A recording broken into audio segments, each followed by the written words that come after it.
அமைதியாக உறங்கிக் கொண்டிருந்தனர் தைவான் மக்கள்.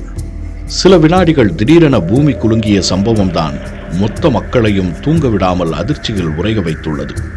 நிலநடுக்கம் தொடர்பான சிசிடிவி காட்சிகள் வெளியாகியுள்ளன. அண்மையில் நேபாளம், ஜப்பான், திபெத் உள்ளிட்ட இடங்களில் நிலநடுக்கம் ஏற்பட்டது. இதன் எதிரொலி அண்டை நாடுகளிலும் பிரதிபலித்தன. அடுத்தடுத்து அங்குள்ள பல இடங்களில் சுனாமி எச்சரிக்கையும் விடுக்கப்பட்டன. இயற்கைக்கு எதிராக செயல்படும் மனிதர்களுக்கு பல்வேறு ரூபங்களில் அதிர்ச்சி கொடுத்து வருகிறது இயற்கை. அந்த வகையில் இயற்கை கொடுத்த மற்றொரு அதிர்ச்சி தான் இது. தைவான் நாட்டின் தெற்கு பகுதியில் திடீரென சக்தி வாய்ந்த நிலநடுக்கம் ஏற்பட்டுள்ளது.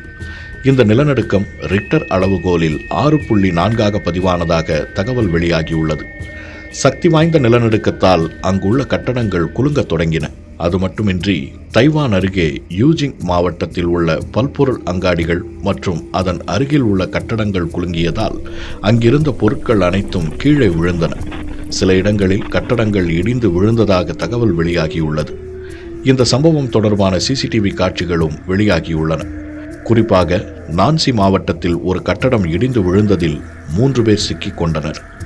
இது குறித்து தகவல் அறிந்து வந்த மீட்பு படையினர் மீட்பு பணியில் ஈடுபட்டு வருகின்றனர். தைவானில் ஏற்பட்ட சக்தி வாய்ந்த நிலநடுக்கத்தில் சிக்கி எத்தனை பேர் பலியானார்கள், எவ்வளவு சேதம் ஏற்பட்டுள்ளது என்பது குறித்த தகவல்கள் முழுமையாக வெளியாகவில்லை. திடீரென ஏற்பட்ட சக்தி வாய்ந்த நிலநடுக்கத்தால் மொத்த தைவான் மக்களும் அதிர்ச்சியில் உறைந்து போயுள்ளனர்.